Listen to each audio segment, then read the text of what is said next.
नमस्कार, मैं हूं सुमित अवस्थी और आप देख रहे हैं खबरों की खबर। जिंदगी अगर सुखों का सुहाना सफर है तो इसमें संताप की सिसकी भी है। उस सिसकी को आपने उन लोगों के आंसुओं और वेदना में जरूर महसूस किया होगा जो अवैध अप्रवासी अमेरिका से भारत वापस भेजे जा रहे हैं। खबरों की खबर में सबसे पहले जो खबर हम आपको दिखाने जा रहे हैं वैसी तस्वीरें, वो वीडियो आप टीवी पर पहली बार देखेंगे। देश से बाहर डंकी रूट से अवैध तरीके से लोग कैसे जाते हैं, वो डंकी रूट कितना भयानक, कितना खतरनाक होता है, इसको आप पहली बार किसी टीवी स्क्रीन पर आज देखने जा रहे हैं। खबरों की खबर में दूसरी खबर में दिखाएंगे कि दिल्ली में आज सुबह भूकंप का झटका 4 रिक्टर स्केल की तीव्रता वाला था, लेकिन उसका खतरा देश की राजधानी बल्कि पूरे एनसीआर के लिए बहुत बड़ा हो सकता है। इसके साथ ही दिल्ली ने शनिवार रात भी एक और बड़ा भीषण हादसा देखा था जब भगदड़ मची थी।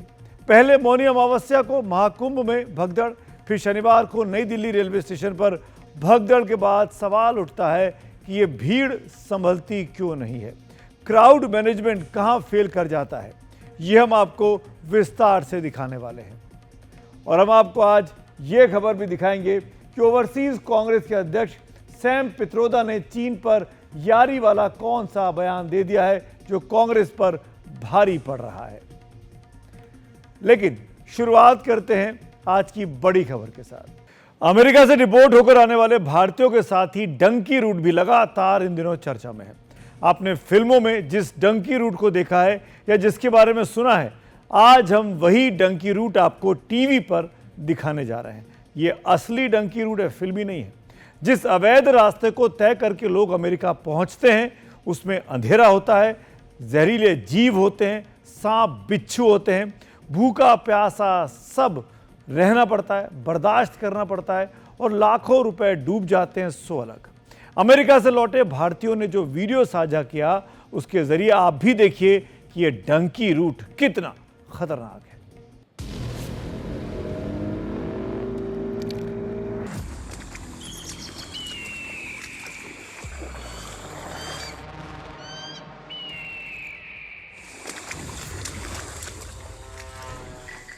आप एक घने जंगल के बीच से गुजर रहे हैं। आपके चारों ओर घुप अंधेरा है। पानी से भरा रास्ता पार करके जाना है। कहां जाना है, कब तक पहुंचना है, आपको कुछ नहीं पता।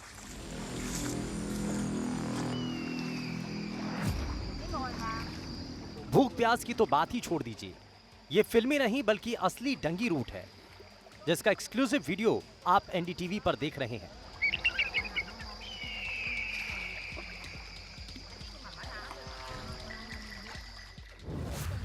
वही डंकी रूट जो इन दिनों लगातार चर्चा में है, वही डंकी रूट जो पंजाबी शब्द डुंकी से बना है, जिसका मतलब होता है एक स्थान से दूसरे स्थान पर कूदना।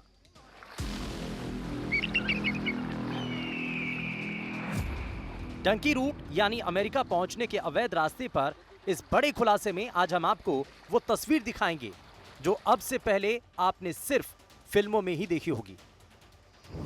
ये तस्वीरें हमसे उस शख्स ने साझा की हैं जो खुद इन तस्वीरों में आपको दिख रहा है। डंकी रूट से अमेरिका जा रहे जिस व्यक्ति ने अपना वीडियो बनाया, वो इतना भर चाहता था कि रास्ते के बारे में सबको बताए, लेकिन खुद उसे नहीं पता था कि जैसे जैसे आगे बढ़ता जाएगा, यानी जैसे जैसे वीडियो शूट होता जाएगा, इतनी भयानक तस्वीरें सामने आती जाएंगी। मनदीप सिंह ने आखिर ऐसा क्यों किया, आपको ये भी बताएंगे।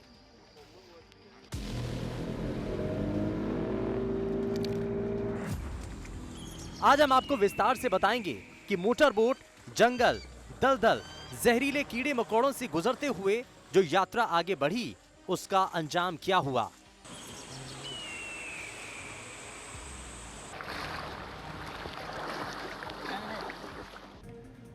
आप सिर्फ कल्पना ही कर सकते हैं ऐसी तस्वीरों का जिन लोगों ने हकीकत में सामना किया था।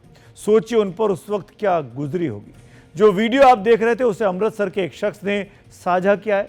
अवैध रास्ते से अमेरिका पहुंचने के एवज में उन्हें 40 लाख रुपए भी देने पड़े। कई दिन भूखे रहे, कई बार मौत को चकमा दिया, हुलिया बदला, अमेरिका पहुंचे, लेकिन वहां पहुंचते ही गिरफ्तार हो गए और फिर वापस भारत भेज दिए गए।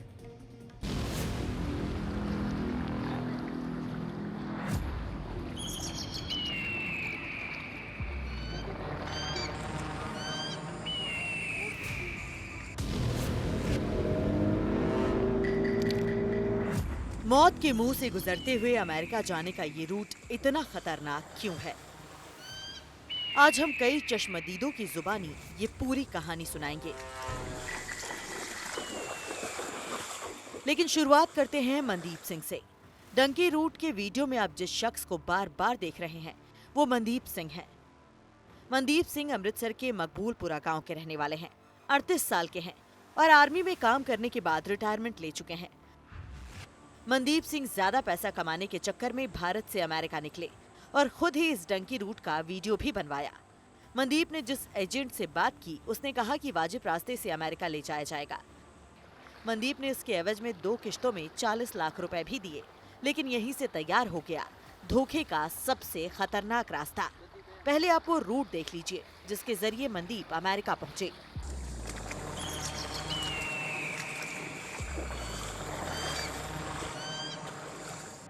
पिछले साल अगस्त में मनदीप अमृतसर से दिल्ली आए, दिल्ली से मुंबई, मुंबई से नैरोबी, नैरोबी से एम्स्टर्डम और एम्स्टर्डम से सूरीनाम। सूरीनाम तक फ्लाइट से पहुंचने के बाद मनदीप जैसे कई लोग सड़क के रास्ते गयाना ले जाए गए। गयाना से बोलीविया और वहां से इक्वाडोर ले जाया गया। इसके बाद शुरू हुआ पनामा के जंगलों का खतरनाक सफर। पनामा के बाद मनदीप डंकी रूट के जरिए कोस्टारिका पहुंचे, वहां से निकारागुआ, फिर ग्वाटेमाला और आखिर में मैक्सिको और अमेरिका के बॉर्डर पर तिजुआना।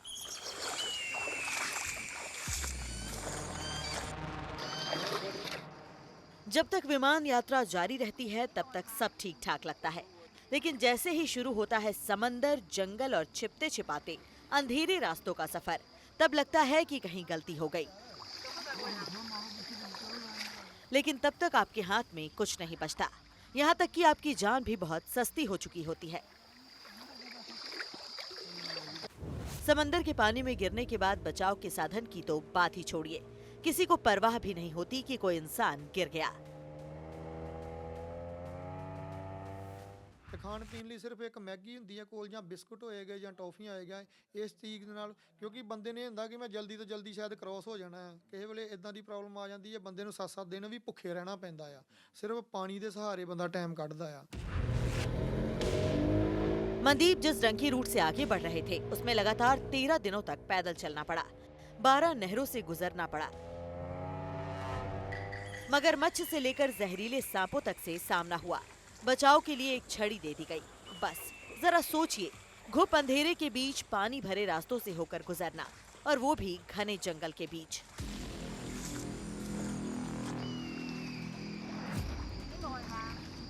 भूख प्यास तो पहले ही भूल चुके हैं। करीब 12 घंटे तक लगातार चलने के बाद आधी पकी रोटी या नूडल्स खाने का इंतजाम हो गया तो बड़ी बात हो गई। ਕਿਸ਼ਤੀ ਦਾ ਸਫ਼ਰ ਸਰ 3.5 ਘੰਟੇ ਦਾ ਸਫ਼ਰ ਸੀ। ਬੰਦਾ ਮਤਲਬ ਜਿਹੜੇ ਮੇਰੇ ਤੋਂ ਪਹਿਲਾਂ ਗਏ ਸੀ ਉਹਨਾਂ ਨੇ ਇਹ ਦੱਸ ਦਿੱਤਾ ਕਿ ਮਨਦੀਪ ਜਿਹੜੀ ਕਿਸ਼ਤੀ ਆਉਣੀ ਹੈ ਨਾ ਉਹਦੇ ਵਿੱਚ ਧਿਆਨ ਨਾਲ ਲਾਉਣਾ, ਬਹੁਤ ਮਤਲਬ ਖਤਰਨਾਕ ਏਰੀਆ ਆ। ਚਲੋ ਅਸੀਂ 3.5 ਘੰਟੇ ਦਾ ਸਫ਼ਰ ਕੀਤਾ, ਵਾਹਿਗੁਰੂ ਦਾ ਨਾਮ ਧਿਆ ਕੇ ਕੀਤਾ ਹੈ ਕਿ ਯਾਰ ਕਿਸੇ ਤਰੀਕੇ ਨਾਲ ਸਾਡੀ ਜਾਨ ਬਚ ਜੇ। ਬਹੁਤ ਜ਼ਿਆਦਾ ਗੰਦਾ ਸਫ਼ਰ ਸੀ, ਉਹਦੇ ਵਿੱਚ ਬੰਦਿਆਂ ਦੇ ਕਈਆਂ ਦੇ ਬੈਗ ਤੱਕ ਵੀ ਰੁੜ ਗਏ ਆ। ਜੇ ਕੋਈ ਬੈਗ ਫੜਨ ਦੀ ਕੋਸ਼ਿਸ਼ ਕਰਦਾ ਸੀ ਉਹਨਾਂ ਨੂੰ ਅਸੀਂ ਮਨਾ ਕਰ ਦਿੰਦੇ ਹਾਂ ਕਿ ਯਾਰ ਬੈਗ ਨਾ ਫੜ, ਬੈਗ ਦੇ ਨਾਲ ਇੱਕ ਵਾਰੀ ਵੀ ਤੂੰ ਥੱਲੇ ਡਿੱਗ ਗਿਆ ਨਾ ਤੇ ਇਹਨਾਂ ਨੇ ਕਿਸ਼ਤੀ ਨਹੀਂ ਰੋਕਣੀ, ਇਹਨਾਂ ਨੇ ਕਿਸ਼ਤੀ ਚਲਾਈ ਜਾਣੀ। ਉੱਥੇ ਕਿਸੇ ਨੂੰ ਕਿਸੇ ਨਾਲ ਨਹੀਂ ਮਤਲਬ, ਰੁੜ ਗਿਆ ਮਰ ਗਿਆ ਕੋਈ ਨਹੀਂ ਪੁੱਛਦਾ ਉੱਥੇ। पनामा को पार करने के बाद होंडुरास वो पहली जगह थी जहां मनदीप को खाने के लिए चावल मिला। रास्ते में मनदीप को ये भी बताया गया कि ज्यादा सवाल करने वालों को गोली मार दी जाती है, इसलिए जो है जैसा है बर्दाश्त करने में ही भलाई है। आखिर में मनदीप मैक्सिको और अमेरिका के बॉर्डर पर पहुंचे। वहां जबरदस्ती उनकी दाढ़ी को ट्रिम कर दिया गया ताकि पहचान छिपाई जा सके, लेकिन 27 जनवरी को अमेरिका के बॉर्डर में दाखिल होते ही मनदीप को अरेस्ट कर लिया गया। ਉਹਨਾਂ ਨੂੰ ਸ਼ਾਇਦ ਹੋ ਸਕਦਾ ਇਸ ਚੀਜ਼ ਬਾਰੇ ਪਤਾ ਨਾ ਹੋਵੇ। ਜਦੋਂ ਬੰਦਾ ਆਪਣਾ ਦੀਵਾਰ ਕ੍ਰਾਸ ਕਰ ਲੈਂਦਾ ਹੈ, ਅਮਰੀਕਾ ਬਾਰਡਰ ਦੀ ਦੀਵਾਰ ਕ੍ਰਾਸ ਕਰ ਲੈਂਦਾ ਹੈ ਨਾ, ਜਦੋਂ ਪੁਲਿਸ ਉੱਥੇ ਅਰੈਸਟ ਕਰ ਲੈਂਦੀ ਆ ਤੇ ਫਿਰ ਉਸ ਤੋਂ ਬਾਅਦ ਉੱਥੇ ਚੈਕਿੰਗ ਕਰਦੇ ਆ ਬੰਦੇ ਦੀ ਪੂਰੀ, ਜਿਵੇਂ ਤਸਮੇ ਪਏ ਆ ਜਾਂ ਕੋਈ ਧਾਗਾ ਵਾ, ਬੰਦਾ ਕੋਈ ਫਾਹ ਫੂ ਲੈ ਕੇ ਨਾ ਮਰ ਜੇ, ਉਹ ਉੱਥੇ ਫਿਰ ਸੁੱਟ ਦਿੰਦੇ ਸਾਰਾ ਕੁਛ। ਤੇ ਸਾਨੂੰ ਨਹੀਂ ਪਤਾ, ਹੁਣ ਦੇਖੋ 5 ਉਂਗਲਾਂ ਇੱਕੋ ਜਿਹੀਆਂ ਨਹੀਂ, ਕਈ ਜਗ੍ਹਾ ਤੇ ਇਹ ਚੀਜ਼ਾਂ ਨਹੀਂ ਹੋਈਆਂ। ਸਾਡੇ ਨਾਲ ਜੋ ਹੋਈਆਂ ਵਾ, ਸਾਡੇ ਜਿਹੜਾ ਮੈਂ ਪਰਨਾ ਸਿਰ ਤੇ ਬੰਨਿਆ ਸੀ ਲਾਗੇ ਡਸਟਬਿਨ ਦੇ ਵਿੱਚ ਉਹਨਾਂ ਨੇ ਸਟਾ ਦਿੱਤਾ ਸੀਗਾ। ਤੇ ਮੈਂ ਕੜਾ ਵੀ ਜਿਹੜਾ ਉਹ ਮੇਰੇ ਬੈਗ 'ਚ ਸਟਾ ਦਿੱਤਾ ਜੀ। अमृतसर के हरप्रीत की भी यही कहानी है। 21 साल के हरप्रीत सिंह पिछले साल 22 जुलाई को दिल्ली से इटली पहुंचे, फिर अलग अलग रूट से ग्वाटेमाला पहुंचने के बाद वहां कई दिनों तक फंसे रहे। ਜੇ ਗੁਆਟੇਮਾਲਾ ਚਲੇ ਗਏ ਆਪਾਂ ਤੇ ਸਾਨੂੰ ਕਹਿੰਦੇ ਪੇਮੈਂਟ ਕਰੋ। ਪੇਮੈਂਟ ਸਾਡੇ ਕੋਲ ਲੇਟ ਹੋ ਗਈ ਥੋੜੀ ਜੀ ਤੇ ਸਾਨੂੰ ਡੱਕਤਾ ਉਹਨਾਂ ਨੇ ਕਮਰਿਆਂ 'ਚ, ਫੋਨ ਖੋਲੇ, ਟੋਰਚਰ ਕੀਤਾ, ਬੁਰਾ ਖਾਣ ਨੂੰ ਦਿੱਤਾ ਨਹੀਂ ਕੁਝ ਸਾਨੂੰ। ਤੇ ਪੇਮੈਂਟ ਹੋਈ, ਸਾਨੂੰ ਕਹਿੰਦੇ ਤੁਹਾਡੀ ਹੁਣ ਫਲੈਟ ਹੋ ਜਾਊਗੀ। ਕਰਦਿਆਂ ਕਰਦਿਆਂ ਉਹਨਾਂ ਨੇ ਮਹੀਨਾ ਇੱਕ ਲਾਤਾ ਸਾਨੂੰ ਉੱਥੇ। 1 ਮਹੀਨਾ ਤੇ 10 ਦਿਨ ਰਿਹਾ ਮੈਂ ਇੱਥੇ ਗੁਆਟੇਮਾਲਾ। ਉਸ ਤੋਂ ਬਾਅਦ ਜਦੋਂ ਮੈਂ ਉੱਥੋਂ ਨਿਕਲਿਆ ਚਲੋ ਮੈਂ ਤੰਗੀ ਤਾਂ ਬਹੁਤ ਆਈ ਰਸਤੇ 'ਚ, ਕਿਤੇ ਸੁੱਤੇ, ਕਿਤੇ ਜੰਗਲ ਸੋ ਗਏ, ਕਿਤੇ ਲਾਤਾ, ਕਿਤੇ ਇੱਦਾਂ ਭੱਜ ਕੇ ਡੋਂਕਾ ਛੱਡ ਗਏ। ਮਾਫੀਆ ਪਿਆ ਸਾਡੇ ਮਗਰ, ਖਾਣ ਨੂੰ ਅਸੀਂ ਭੁੱਖੇ ਢਿੱਡ, ਇੱਦਾਂ ਕੱਪੜੇ ਵੀ ਨਹੀਂ ਪਾਏ ਅਸੀਂ। हरप्रीत भी किसी तरह बॉर्डर क्रॉस करके अमेरिका तो पहुंच गए, लेकिन गिरफ्तार कर लिए गए। फिरोजपुर के नवदीप सिंह की कहानी में तो इससे भी बड़ा ट्विस्ट है। 8 महीने के अंदर दूसरी बार अमेरिका से लौटाए गए, 55 लाख रुपए भी गवा दिए। पहली बार नवदीप ने अमेरिका जाने के लिए जिद की तो उनके पिता ने जमीन बेची, 40 लाख रुपए एजेंट को दिए, लेकिन नवदीप पनामा के जंगलों में ही पकड़ा गया और डिपोर्ट करके वापस फिरोजपुर भेज दिया गया। लेकिन 2 महीने बाद ही एजेंट ने नवदीप को दोबारा अमेरिका भेजने का लालच दिया। इस बार 15 लाख रुपए मांगे। नवदीप के पिता ने लोन लेकर फिर से 15 लाख रुपए का इंतजाम किया और अब घर वाले ये सोचकर परेशान हैं कि नवदीप को दोबारा अमेरिका से भारत भेज दिया गया। जमीन भी गई, भारी भरकम लोन भी हो गया। मैं फिर सलाह की परिवार में, कहते चलो सैटिंग हो जाएगा ते चलो किला पैली जमीन बेच दिए ते कोई लोन लिया घर ते, कोई रिश्तेदार फड़े, कोई मामिया को फड़े, इन्हें कर को 50 लाख रुपया लाया ते सर फिर भेज वो तुम रिपोर्ट हो गया बदामा सिटी ते फिर रहा 2 महीने करे। फिर आंदा मैं डैडी जाना फिर ते वो नाल जिन्ने गल हुई सी वो कहंदा उन्हें पैसे मैं भेजांगा, फिर जिन्ने पैसे दे एक चलो ठीक है। फिर कोई 15 लाख रुपया होर मंगया, देना पे सानू होर इकट्ठा करके लोन ले आंदे ते इस करके फिर हुण पहुंच गया पार। मैं अमेरिका पहुंचा ते जिवें माहौल खराब है, ट्रंप ने फिर वापस भेजता। ਉੱਥੇ ਕਿੰਨੀ ਦੇਰ ਰਿਹਾ? उत्थे तो रहा मत 1.5 महीने गया। जिस रंग की रूट की तस्वीरें हम आपको टीवी पर दिखा रहे हैं, वो जैसी दिख रही हैं उससे भी कहीं ज्यादा खतरनाक है। अफसोस की बात तो ये है कि जो लोग बचकर आ जा रहे हैं वो भी इस लायक नहीं बच रहे कि दोबारा आसानी से किसी और रास्ते को अपनाकर जीवन का सफर आगे बढ़ा सके।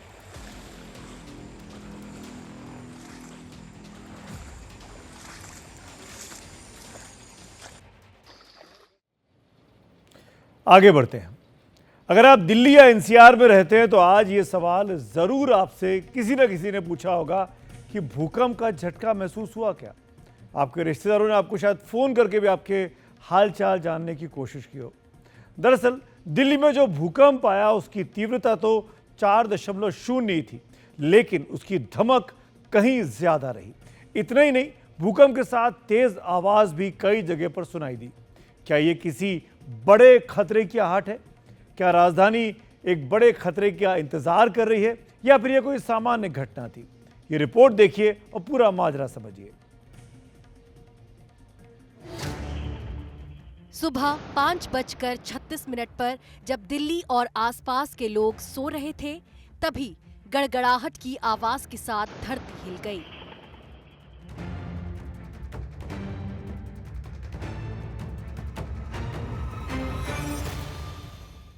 तो ये जैसे ये सब हिलने लग गए थे, ऐसा लगा था कोई ट्रेन जा रही है।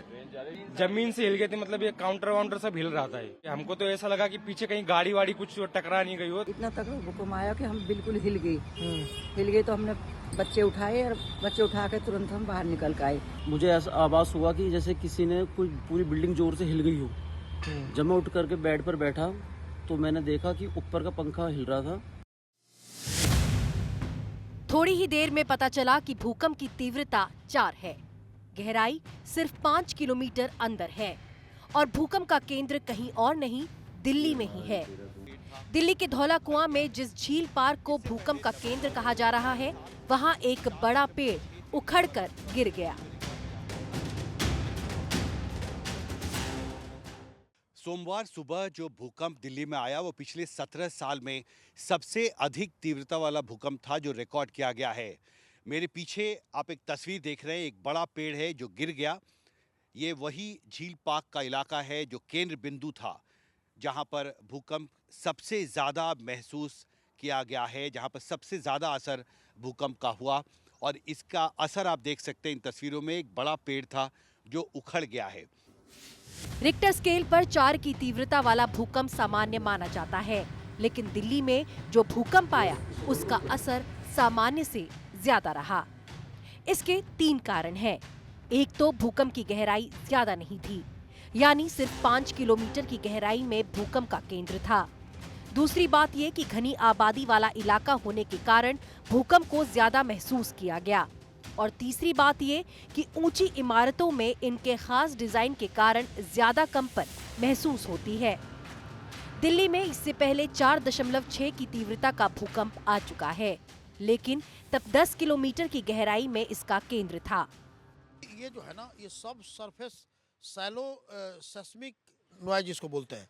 जब अर्थक्वेक जो बहुत सी सैलो डेप्थ में होता है तो सेस्मिक एनर्जी सरफेस की तरफ आती है, और आने के बाद जो है वो रॉक मटेरियल्स जो भी होते हैं सैलो लेयर का, और मैंने 1 किलोमीटर तक जब पहुंचता है तो रंबलिंग साउंड होता है, जिसमें कि reverberation of the seismic wave बोलते हैं। और वो जो है एयर के साथ जो है मिलके और बहुत दूर तक इसकी साउंड सुनाई पड़ती है। तो ये हर जगह होता है, इसको सबट्रोपियन नॉइज भी बोलते हैं इसको। तो ये सैलो सेस्मिक नॉइज फेनोमेना इसको बोलते हैं, जो हर शॉर्ट अर्थक्वेक के लिए होता है, या कोस्टल बेल्ट में होगा तो वहां भी ये सुनाई पड़ेगा। तो यहाँ पर सैलो 5 किलोमीटर था, इसलिए सुनाई पड़ा रंबलिंग। तीव्रता के आधार पर भारत को 4 भूकंपीय क्षेत्रों में बांटा गया है। इससे ये समझने में आसानी होती है कि किस क्षेत्र में भूकंप को लेकर कितना रिस्क है। दिल्ली जोन 4 में है, यानी भूकंप अपने आप में दिल्ली के लिए तबाही का कारण नहीं बन सकता। लेकिन दिल्ली की मिट्टी बहुत ढीली है, खासतौर पर पूर्वी दिल्ली का इलाका यमुना खादर में बसा हुआ है। इमारतें नमी वाले क्षेत्र में बनी हैं, यानी ऐसी मिट्टी पर खड़ी हैं जो लंबे समय तक पानी सोखती है। दूसरी बात ये कि यहाँ की बसावट बहुत सघन है। ऐसे में सामान्य भूकंप का भी असर ज्यादा होगा, यानी दिल्ली की बसाहट और यहाँ की इमारतों की बनावट, ये दोनों भूकंप के लिहाज से खतरनाक हैं। Bureau report, NDTV India. Seismic zone यानी भूकंप क्षमता करने वाले जो जोन होते हैं उनको 5 इलाकों में बांटा जाता है। दिल्ली चौथे में आता है, यानी ऊपर से चौथे नंबर पर। ये जब भी भूकंप आएगा तो बड़ी तबाही दिल्ली में ला सकता है, इसका अंदेशा रहता है। दिल्ली में आज जो भूकंप आया उसकी तीव्रता तो 4 थी। देखा जाए तो ये खतरनाक इसको नहीं कहा जाता। आपको एक बार बता देते हैं कि किस तीव्रता का भूकंप किस कैटेगरी में आता है और कितना असर डालता है। 2 से 2.9 का जो तीव्रता का भूकंप होता है उसमें हल्का कंपन सा महसूस होता है। 3 से 3.9 जब भूकंप की तीव्रता होती है तो ऐसा लगता है कि बगल से जैसे कोई ट्रेन गुजर गई हो। 4 से 4.9 तीव्रता का जब कंपन होता है, तीव्रता होती है, तब ऐसा लगता है कि दीवार पर, ऐसा दिखता है दीवार पर जो कैलेंडर हैं वो हिल जाते हैं। 5 से 5.9 तीव्रता के भूकंप में पंखे हिलने लगते हैं। 6 से 6.9 की तीव्रता वाले भूकंप में दीवार में दरार आ सकती है। और 7 से 7.9 की जो तीव्रता होती है उसमें बड़ी इमारतें गिर जाती हैं, कमज़ोर इमारतें बिल्कुल नेस्तनाबूद हो जाती हैं। और अगर 8 की तीव्रता से ऊपर का भूकंप है तो ये बहुत बड़ी तबाही लेकर आता है, जैसे कि हमने कुछ बड़ी घटनाओं में अतीत में देखा है, चाहे वो गुजरात का हो या फिर कश्मीर का हो। हम बात भूकंप की कर रहे हैं, बात हादसों की कर रहे हैं। आज तो बड़ा हादसा नहीं हुआ, लेकिन 2 दिन पहले दिल्ली में बहुत बड़ा हादसा हुआ। शनिवार रात नई दिल्ली रेलवे स्टेशन पर भगदड़ के बाद रेलवे ने अब ये तय कर दिया है कि अगले 1 हफ्ते तक शाम 4 से रात 11 बजे तक प्लेटफॉर्म टिकट नहीं बेचे जाएंगे। केवल बुजुर्गों और दिव्यांगों के साथ आए लोगों को इस नियम से छूट मिलेगी। घटना की जांच जो कुछ हुआ शनिवार को, उसके लिए एक कमेटी बना दी गई है, वो कमेटी काम कर रही है। लेकिन ये सब कुछ हादसे के बाद हो रहा है, इसीलिए सवाल है कि भीड़ मैनेजमेंट की ट्रेनिंग कब तक पूरी होगी। नई दिल्ली रेलवे स्टेशन पर जो हादसा हुआ उसके बाद कुछ सवाल उठते हैं और उनमें ही ऐसे हादसों से बचने के उपाय भी निहित है।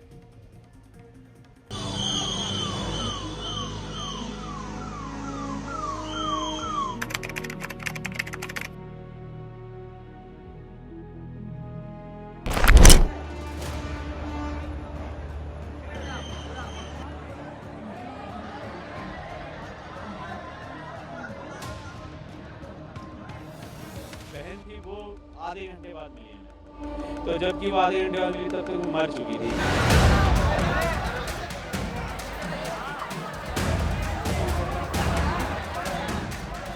पता नहीं कितने लोग कहां से आ गए और एकदम स्पीड में एक दूसरे को धक्का देते हुए जा रहे थे। नई दिल्ली रेलवे स्टेशन पर शनिवार रात को मची भगदड़ ने साबित कर दिया कि भीड़ तो इकट्ठा हो जाती है, लेकिन भीड़ मैनेजमेंट का सिस्टम बेहद लचर है। जब 16 पे गाड़ी आएगी तो इधर से भगदड़ मची उधर और उधर से भगदड़ आई तो बीच में टकरा गई।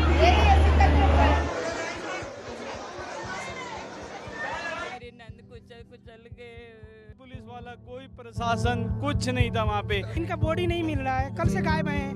बेटा हो बेटा। भगदड़ में 18 लोगों की मौत के बाद सवाल उठ रहा है कि जिस नई दिल्ली रेलवे स्टेशन से रोजाना 300 से ज्यादा ट्रेनें गुजरती हैं, जहां से रोजाना 6 लाख से ज्यादा मुसाफिर सफर करते हैं, उस नई दिल्ली रेलवे स्टेशन पर शनिवार को उमड़े जनसमुद्र को रेलवे क्यों नहीं भांप पाया। रेलवे प्रशासन हालात सुधारने में जुट गया, लेकिन रविवार को भी स्टेशन पर भीड़ का आलम वैसा ही था। ये तस्वीरें साफ आपको दिखाती है कि आखिरकार कितनी भीड़ नई दिल्ली रेलवे स्टेशन पर है आज भी, यानी कि शनिवार को उस बड़े हादसे के बाद भी रविवार को ये हालात है कि अभी भी भारी पुलिस बल, भारी आरपीएफ बल यहाँ पर होने के बावजूद इस तरीके की जो स्थिति है वो लगातार देखने को मिल रही है। बड़े बुजुर्ग, बच्चे, महिलाएं, सभी लोग यहाँ पर इसी तरीके से बस ट्रेन में चढ़ने की कोशिश कर रहे हैं। खूब धक्का मुक्की हो रही है। एक तस्वीर में आपको और दिखाऊंगा, देखिए कुछ छोटे बच्चे पीछे हैं क्योंकि इनके साथ बच्चे हैं, ये भीड़ में नहीं घुस पा रहे हैं। मैडम, आपको भी इसमें जाना है? यस, मुझे भी जाना है, लेकिन भीड़ देखकर मैं चढ़ नहीं पा रही हूँ। इतनी भीड़ है कि मुझे हिम्मत ही नहीं हो रही कि मैं वहाँ तक जाऊँ। दो छोटे छोटे बच्चे हैं, भीड़ में ऐसे बच्चों को लेकर जा पाना बहुत मुश्किल होगा। नितेश कुमार। आपको भी जाना है? हाँ जी, हाँ जी, कहाँ जा रहे हैं? मेरे को वो पटना जाना है। अच्छा, लेकिन अब भीड़ देख के थोड़ा सा हो रहा है कि बच्चों के साथ ट्रैवल करना थोड़ा चैलेंजिंग है, क्योंकि कल के बाद जो इंसिडेंट पता चला है मुझे, उसके बाद थोड़ा सा मुझे चैलेंज फील हो रहा है कि चैलेंज रहेगा। इसको थोड़ा सा गवर्नमेंट को इस चीज़ को देख के थोड़ा सा और मतलब सुविधा और देनी चाहिए। क्या ऐसे में टिकट देख पाएंगे? हाँ जी, टिकट देख ही जा पाएगी? टिकट तो हम लोग अभी कल भी ट्रैवल करके आए तो टिकट किसी टीटी ने टिकट चेक नहीं करी है। कोई टिकट अंदर चेक ही नहीं हो रही है, कोई अंदर टीटी, इतनी भीड़ होती है कि भीड़ देख के टीटी आते ही नहीं अंदर। मेरी लड़की ने पीला अंदर जम गया, वो पूरा ये काला पड़ गया। मेरी इतनी अच्छी बेटी थी। नई दिल्ली रेलवे स्टेशन पर भगदड़ में जिन लोगों की जान गई, उनके परिजनों को मुआवजे मिल जाएंगे, लेकिन जिंदगी भर टीस पैदा करने वाले दर्द से मुक्ति कैसे मिलेगी? जो लोग भगदड़ की भेंट चढ़ गए, उनकी असमय मौत का जवाब कौन देगा? लेकिन कुछ सवाल हैं जिनका जवाब जरूर मिलना चाहिए। जब महाकुंभ की भीड़ का पता था तो प्रयागराज जाने वाली ट्रेनों के लिए कोई अलग स्टेशन क्यों नहीं तय किया गया? जिस नई दिल्ली स्टेशन से रोजाना लाखों लोग जाते हैं, उसी स्टेशन से महाकुंभ स्पेशल ट्रेनें भी क्यों चलाई गईं? करीब 15 साल पहले छठ के मौके पर भी भगदड़ मची थी, उससे सबक क्यों नहीं ली गई? ट्रेन में जनरल बॉगी की संख्या की तुलना में असीमित टिकट क्यों बेचे गए? हजारों हजार टिकट बेचने के बाद भी कंट्रोल रूम क्यों नहीं बनाया गया? भीड़ को लेकर पहले से प्रशासन के पास कोई अनुमान क्यों नहीं था? बैरिकेडिंग, सुरक्षा और जानकारी केंद्रों की मुकम्मल व्यवस्था क्यों नहीं थी? सीसीटीवी पर दिखते वीडियो का समुचित इस्तेमाल क्यों नहीं किया गया? जब प्लेटफॉर्म पर जबरदस्त भीड़ थी, उसी वक्त ट्रेन के प्लेटफॉर्म बदलने का ऐलान क्यों किया गया? उसके बाद हालात सुधारने की जगह डैमेज कंट्रोल की कोशिश क्यों होती रही? और इन सबसे बड़ा सवाल ये है कि प्रशासन को भीड़ मैनेजमेंट का सलीका अब तक क्यों नहीं आया? लेकिन इन सवालों के उत्तर नहीं मिले। भीड़ मैनेजमेंट के लिए रेलवे के पास कोई ठोस रास्ता नहीं है, सिवाय रेलवे की इस थोथी दलील के कि उसको लगता है कि मीडिया को स्टेशन के अंदर जाने से रोकना जरूरी है, क्योंकि भीड़ उसके कारण ही आती है। इस समय मैं नई दिल्ली स्टेशन के बाहर मौजूद हूं और 2 दिन लगातार हमने अंदर से कवरेज करी है, लेकिन आज फिलहाल अंदर से अब कवरेज करने की अनुमति नहीं दी जा रही है। CPRO नॉर्दर्न रेलवे की तरफ से जो बयान फिर उन्होंने हमें बताया है, उनसे बात करके जो जानकारी मिली है वो यही है कि मीडिया के अंदर रहने से भी जो था कि बहुत ज़्यादा भीड़ अंदर बढ़ रही थी, इस वजह से अब मीडिया को अंदर प्लेटफॉर्म पर जाने की अनुमति नहीं दी जा रही है, यानी कि अब सिर्फ बाहर से ही तस्वीरें दिखाई जा सकती। भगदड़ नई दिल्ली रेलवे स्टेशन पर मची, लेकिन इससे दूसरे स्टेशनों पर रेलवे प्रशासन थोड़ी हरकत में दिखा। लेकिन जिस तरह सारी ट्रेनें प्रयागराज की तरफ आ रही हैं, उनमें तैयारियां बेमानी दिखती हैं।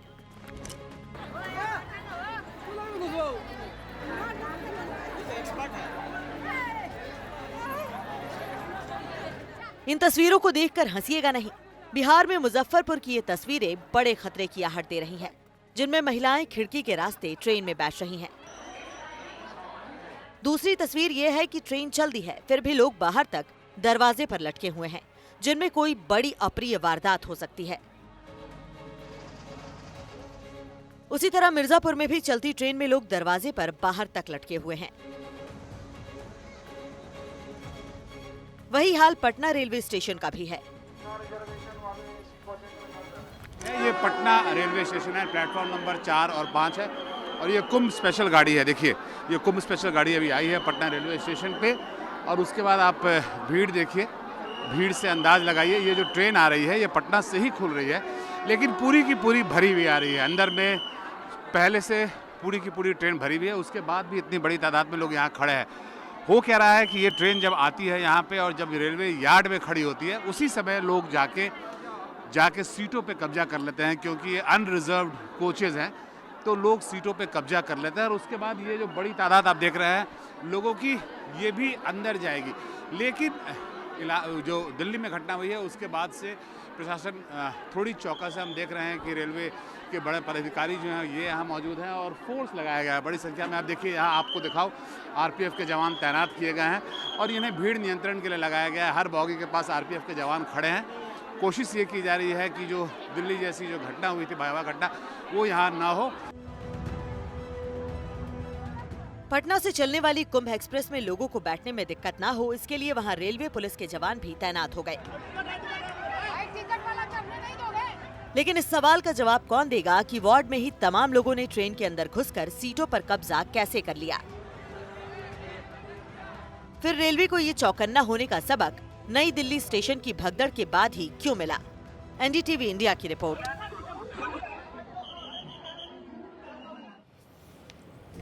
दरअसल क्राउड मैनेजमेंट, भीड़ का मैनेजमेंट भी एक साइंस की तरह है और इसको समझना, इसको लागू करना किसी भी अधिकारी के लिए उसके जीवन के कार्यकाल में, खासकर अगर वो प्रशासनिक अधिकारी है या पुलिस अधिकारी है, बहुत क्रिटिकल और इम्पॉर्टेंट हो जाता है।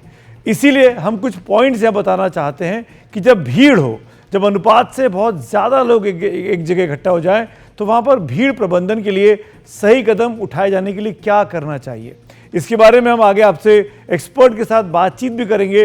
लेकिन जो नोन पॉइंट्स हैं, जो गाइडलाइंस बाकायदा जारी की गई हैं, उनके मुताबिक सबसे पहले भीड़ को कैसे मैनेज करना है उसकी सही प्लानिंग होनी चाहिए और फिर भीड़ की मॉनिटरिंग की पूरी व्यवस्था होनी चाहिए। यानी कहाँ से कितनी संख्या में लोग आ रहे हैं वो मॉनिटरिंग बहुत आवश्यक है।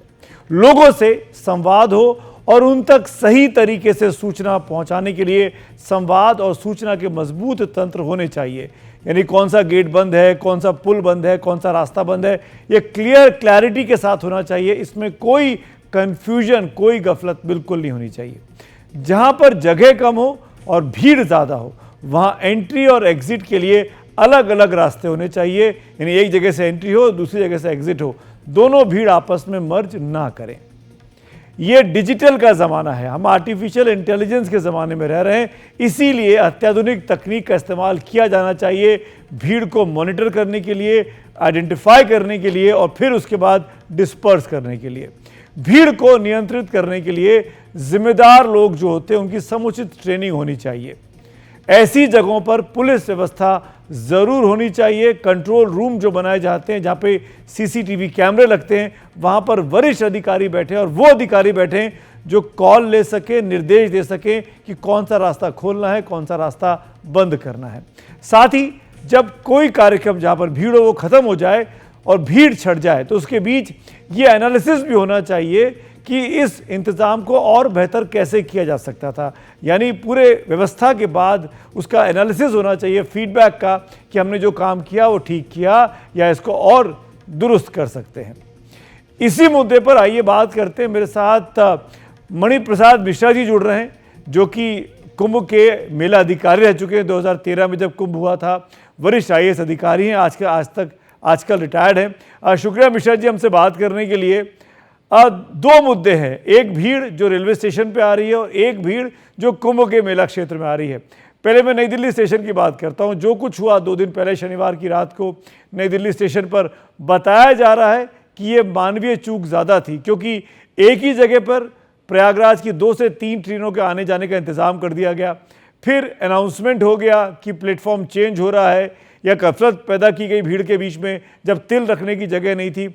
आपको लगता है कि ये जो मानवीय चूक थी ये उसी वजह से इतनी बड़ी दुर्घटना घटी नई दिल्ली जैसे स्टेशन पर, जो कि देश की राजधानी का स्टेशन है? आप मानेंगे अब कार्रवाई इस पर होनी चाहिए? आपकी क्या राय है? इसमें मैं ये कहना चाहूँगा, बहुत अधिक इस पे कमेंट करने का अभी कोई वो नहीं है, बिकॉज कमेटी द्वारा गठित हुई है, क्या हुआ कैसे हुआ ये तो आप बता रहे हैं। लेकिन आपकी बात को थोड़ी देर के लिए मैं मान लूँ तो इतना तो मैं अवश्य कहूँगा कि जब ये हमको पता है कि कुंभ मेले के दौरान पूरे नॉर्थ इंडिया से, पूरे कंट्री से इतनी बड़ी तादाद में श्रद्धालु आ रहे हैं, बाय रोड आ रहे हैं, बाय ट्रेन आ रहे हैं, बाय एयर आ रहे हैं, कोई ऐसा माध्यम नहीं है जिससे लोग न आ रहे हों और बहुत बड़ी तादाद में न आ रहे हों। इससे जो है वो सब पूरा देश आज की तारीख में वाकिफ है, और जो भी भारतीय जहाँ भी रह रहे हैं सबको पता है, प्रतिदिन सूचनाएं मिल रही हैं, प्रत्येक क्षण सूचनाएं मिल रही हैं। ऐसे में मुझे ऐसा लगता है कि जो भी जिम्मेदार हैं, खासकर जितने भी रेलवे स्टेशन हैं, बस स्टेशन हैं, इसके इर्द गिर्द पड़ने वाला जितना एरिया है, उस एरिया के सारे विभागीय अधिकारियों को जिनका यातायात से किसी भी रूप में संबंध है, उनको तो चौकन्ना रहना ही चाहिए। 24 घंटा 24 आवर्स उनको अपने बेल्ट कस कर रखना चाहिए। और रेलवेज में 2013 वाले में ऐसा हुआ था कि लास्ट मोमेंट पे अनाउंसमेंट हो जाता है, प्लेटफॉर्म बदल दिए जाते हैं, भीड़ जो है वो इकट्ठी हो जाती है, ट्रेन जो है प्लेटफॉर्म पे नहीं लगती है। ये ऐसी चीज़ें हैं जो 2013 में भी प्रकाश में आई थी, और जो आयोग गठित हुआ था उसने इसको पॉइंट आउट भी किया था, और वो रेलवेज को भी पता है। बट ये निश्चित रूप से कहा जा सकता है कि इसमें तो सुधार की बहुत बड़ी गुंजाइश है, और कहीं न कहीं जिस तरह की चौकसी, जिस तरह की सन्नद्धता, जिस तरह की तत्परता हमें दिखानी चाहिए ऐसे अवसरों पर, वो उसमें कहीं न कहीं जो है वो न्यूनता परिलक्षित हुई है, ये तो निश्चित रूप से कहा जाएगा। मिश्रा जी, 2 घटनाएं घट गई इस महाकुंभ के दौरान। एक मौनी अमावस्या को जो कुछ महाकुंभ के मेला क्षेत्र में हुआ उसमें 30 लोगों की जान चली गई। हालांकि ऑफिशियल आंकड़ा है ये, लोग तो कुछ और आंकड़ा भी बोल रहे हैं। नई दिल्ली स्टेशन पर 18 लोगों की जान चली गई औपचारिक तौर पर। मैं ये जानना चाहता हूँ आपके अनुभव से, आप तो खुद मेला अधिकारी रहे, क्या हमारा तंत्र, हमारा प्रशासन, हमारे लोग क्राउड मैनेजमेंट के लिए इक्विप्ड हैं? क्या प्रॉपर ट्रेनिंग है इन लोगों के पास? क्या पता है कि जहां की क्षमता 100 आदमी की हो और वहां पे 10 गुना, 20 गुना, 50 गुना ज़्यादा लोग आ जाएं तो कैसे मैनेज करना है? Are we trained, are we equipped enough? मुझे लगता है कि देखिए, ये सब ऐसे अवसर होते हैं जहां आपको मिशन मोड में 24 घंटे काम करना होता है, और हर स्तर पे काम करना होता है। आपको rank to file, file to rank, सबको एक होकर के काम करना होता है। अगर उस ढंग से काम किया जाए तो निश्चित रूप से, देखिए आप क्या करेंगे, जगह को तो हम बढ़ा नहीं सकते हैं। थोड़ी देर के लिए अगर कुंभ मेले को ही देखिए तो संगम का जो क्षेत्र है, उस संगम क्षेत्र को भौगोलिक दृष्टि से तो हम उसको विस्तारित कर नहीं सकते हैं। तो हम कर क्या सकते हैं? हमारे पास ऑप्शंस क्या हैं? हमारे पास ऑप्शंस ये हैं कि हम जो लोग स्नान करने के लिए आ रहे हैं उनको हम जितना जो है वो ढंग से, सलीके से, व्यवस्थित तरीके से रुक रुक करके जहां जो है वो जगह हो वहां उनको डिस्पर्स करें, वहां उनको पहुंचाने की व्यवस्था करें, और जहां सुविधा हो रही हो वहां हम उनको रोकें उसके पहले, मच बिफोर द प्लेस, जहां पहुंचने के बाद फिर इर्रिट्रीवेबल हो जाता है, आप जो संभाल नहीं सकते हैं, उस पॉइंट तक हम उनको पहुंचने ही न दें। तो ये सब तो व्यवस्थाएं करनी होती हैं। दूसरा ये कि हमारे यहाँ के जो भी श्रद्धालु हैं वो जब भी इस तरह के कार्यक्रमों में या इस तरह के अवसरों पर, इस तरह के स्थलों पर जाते हैं तो इस बात के लिए तैयार रहते हैं कि उनको थोड़ी बहुत तो जो है वो पैदल चलना पड़ेगा, तो चलने के लिए तैयार होते हैं। हाँ, लेकिन ये सारी चीज़ें जो है वो प्रॉपरली समय से पहले सूचना के तंत्र के माध्यम से पहुंचाई जानी चाहिए उन तक। लास्ट मोमेंट पे जब कोई चीज़ बदली जाती है, अनाउंसमेंट होता है, तो फिर उससे लोगों को परेशानी होती है, अफरा तफरी का माहौल होता है और उससे जो है वो परिस्थितियां प्रतिकूल हो जाती हैं। और मुझे लगता है कि यही ऐसे टिप्स हैं जिनको हम अपना करके, अमल में ला करके, जिनको प्रैक्टिस करके इसको और बेहतर बना सकते हैं और लोगों को बेहतर से बेहतर सुविधा दे सकते हैं। चलिए, बहुत बहुत शुक्रिया मणि प्रसाद मिश्रा जी हमसे बात करने के लिए। कुल मिलाकर परिस्थितियों को संभालने की ज़रूरत थी। खैर, उम्मीद करते हैं कि बचे हुए जो दिन होंगे कुंभ के, उसमें अब इस तरह की घटनाएं नहीं घटेंगी। आगे बढ़ते हैं, आज की अगली खबर की ओर चलते हैं और ये खबर कांग्रेस के नेता सैम पित्रोदा के बारे में है। कांग्रेस के ओवरसीज अध्यक्ष सैम पित्रोदा की बात करते हैं, जिन्होंने कांग्रेस को लगता है कि एक बार फिर फंसा दिया है। जिस चीन ने बीते 63 वर्षों से भारत के साथ दगाबाजी और दुश्मनी ही की, उस चीन को सैम पित्रोदा सर्टिफिकेट दे रहे हैं कि वो हमारा कभी दुश्मन नहीं रहा, कभी दुश्मन नहीं रहा। ये खास बात है, इंपॉर्टेंट, इसको नोट करिएगा। इतिहास के साथ सैम पित्रोदा की ऐसी कलाबाजी से कांग्रेस जहां फंस गई है, वहीं बीजेपी को ये बोलने का मौका मिल गया कि कांग्रेस तो चीन के साथ गलबैयां करती है।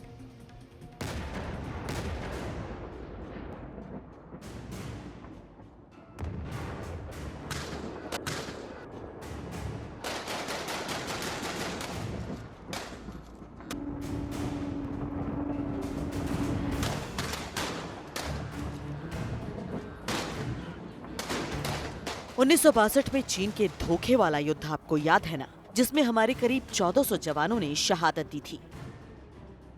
उस युद्ध से बच्चा बच्चा वाकिफ है, लेकिन उस वक्त 20 साल के रहे ओवरसीज कांग्रेस के अध्यक्ष सैम पित्रोदा को लगता है कि भारत बेवजह चीन को अपना दुश्मन मानता है। कांग्रेस के अंकल सैम का काला चिट्ठा खुलेगा, लेकिन पहले उनके ताजा बयान सुन लीजिए। I don't know what is the threat from China. I think there is always this thing blown out of at times proportion because US has the habit of defining an enemy. I think time has come for all of us to really network nations and not have confrontation. Our attitude is that of confrontation from day one. And that attitude creates enemy, and that creates certain support in the country.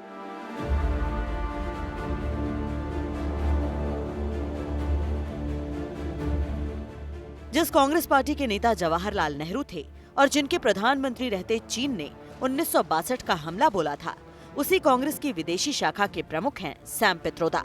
America में रहते हैं। कांग्रेस के uncle Sam के आंख और कान पर चीन प्रेम की ऐसी पट्टी बंधी है कि उनके कानों में लता मंगेशकर का गाया हुआ ये गीत भी नहीं पहुंचता होगा।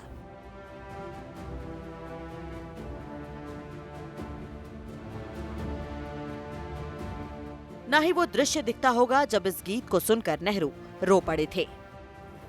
कमाल की बात देखिए कि हिंदुस्तान में कांग्रेस चीन को लेकर मोदी सरकार पर सवाल करती है और विदेश में जिस सैम पित्रोदा से कांग्रेस के नेता ज्ञान ग्रहण करते हैं, उनको लगता है कि चीन को दुश्मन मानना बंद करना होगा। I think we need to change that pattern. To assume that China is the enemy from day one, it's just not fair, not just to China but to anybody. Bharat को धोखा देने और भारत की जमीन पर काली नजर डालने का चीन का पुराना इतिहास है। 1967 में जिस वक्त इंजीनियरिंग की पढ़ाई करके सैम पित्रोदा अमेरिका में अपने लिए अच्छा करियर ढूंढ रहे थे, उसी वक्त चीन ने एक बार फिर नाथुला दर्रे पर हमला किया था, लेकिन भारत ने मुंहतोड़ जवाब दिया। 1975 में जिस वक्त Sam Pitroda digital company Wescom switching में अपने करियर को 4 चांद दे रहे थे, तो उनको याद नहीं होगा कि तब भी चीन ने सीमा पर तनाव बढ़ा दिया था। 1987 में जिस वक्त सैम पित्रोदा अपने प्रधानमंत्री दोस्त राजीव गांधी की मदद से टेलीकॉम आयोग के अध्यक्ष के पद पर बैठे हुए थे, उस वक्त तवांग में चीन ने हमला बोला था। जिस वक्त सैम पित्रोदा अमेरिका में अपने घर में कोरोना से बचने के इंतजाम कर रहे थे, उस वक्त चीन ने गलवान घाटी में धोखे से हमला कर दिया था, जिसमें हमारे 20 जवान शहीद हो गए थे। लेकिन ये सारी घटनाएं कांग्रेस के अंकल सैम को नहीं दिखती। बीजेपी जरूर आईना दिखा रही है। ओवरसीज कांग्रेस के प्रेसिडेंट सैम पित्रोदा, जो कांग्रेस के आइडियोलॉजिकल थिंक टैंक के प्रतीक माने जाते हैं, उन्होंने आज चाइना को लेकर जिस प्रकार का बयान दिया है, उससे यह बात बहुत साफ हो गई है कि कांग्रेस पार्टी के चीन के साथ हुए करार का इजहार सैम पित्रोदा ने दिन दहाड़े कर दिया है। राहुल गांधी तो चाइना की पीपुल्स लिबरेशन पार्टी के साथ गुप्त समझौता भी साइन कर चुके हैं, और तो छोड़ दीजिए, राजीव गांधी फाउंडेशन चाइना में पैसे से चाइना से पैसे भी ले चुका है। तो चाइना, राहुल गांधी और कांग्रेस पार्टी का याराना बहुत पुराना है। अरे गलवान में जब युद्ध चल रहा था तो राहुल गांधी कह रहे थे चीनी सैनिक भारतीय सैनिक को पीट रहे हैं, वो डायलॉग याद है कि नहीं? सैम पित्रोदा तो चीन से प्यार जता रहे थे, लेकिन इत्तेफाक देखिए कि 2 हफ्ते पहले ही राहुल गांधी ने संसद में चीन के घुसपैठ पर सवाल उठाया था। The Prime Minister has denied it. The Prime Minister has denied it, and the army has disagreed with the Prime Minister that China is sitting on 4,000 square kilometers of our land, of our territory. The Prime Minister has denied that Chinese forces are inside our territory, but for some reason, our army keeps talking to the Chinese about their entry into our territory, and our Chief of Army Staff has said that the Chinese are inside our territory. This is a fact. This is not invention. This is a fact. इसलिए कांग्रेस को लग गया कि uncle तो खेल खराब कर देंगे। कांग्रेस के मीडिया प्रभारी जयराम तुरंत एक्स पर आए और सैम से पल्ला झाड़ लिया। श्री सैम पित्रोदा द्वारा चीन पर व्यक्त किए गए कथित विचार निश्चित रूप से भारतीय राष्ट्रीय कांग्रेस के विचार नहीं है। चीन हमारी विदेश नीति, बाह्य सुरक्षा और आर्थिक क्षेत्र की सबसे बड़ी चुनौती बना हुआ है। कांग्रेस पार्टी ने चीन के प्रति मोदी सरकार के दृष्टिकोण पर बार बार सवाल उठाए हैं, जिसमें 19 जून 2020 को प्रधानमंत्री द्वारा सार्वजनिक रूप से चीन की दी गई क्लीन चिट भी शामिल है। चीन पर हमारा सबसे हालिया बयान 28 जनवरी 2025 को जारी किया गया था।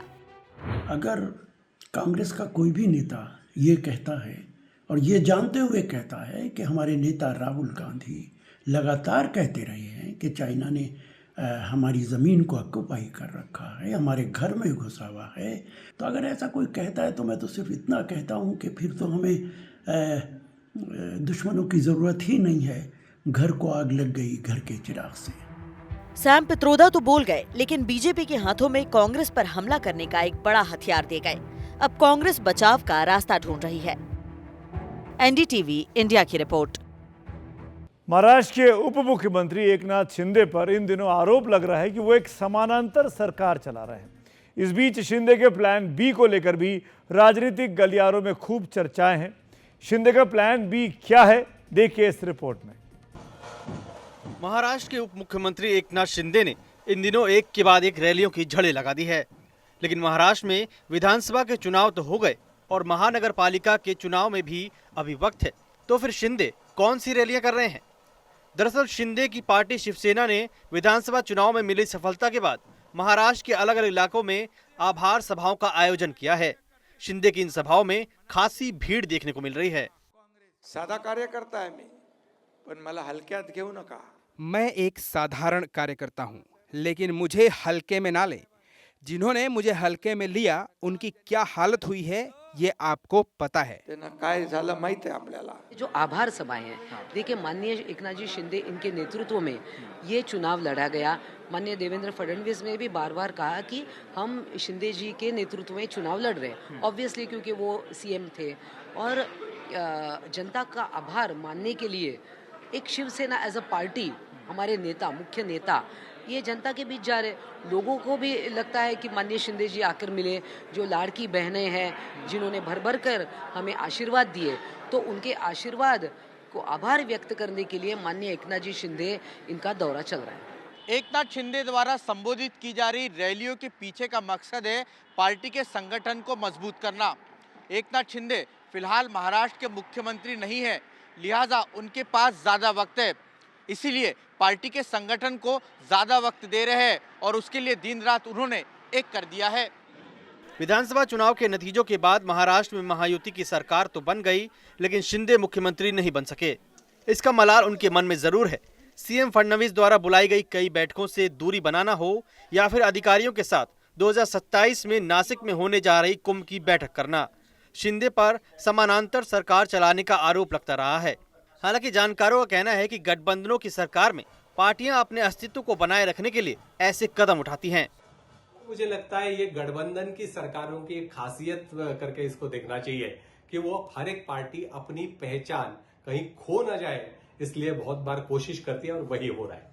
लोकल बॉडी के चुनाव राजनीतिक दलों के लिए अपनी पार्टी को मजबूत बनाने में महत्वपूर्ण भूमिका निभाते हैं और शायद यही वजह है कि शिंदे इस मौके को अपने हाथ से गंवाना नहीं चाहते। इसलिए शिंदे वक्त के सदुपयोग में जुटे हैं। मुंबई से रौनक कुकड़े की रिपोर्ट, एनडीटीवी इंडिया। महाराष्ट्र किसी न किसी वजह से सुर्खियों में बना ही रहता है। खैर, आज खबरों की खबर में इतना ही। शुभ रात्रि।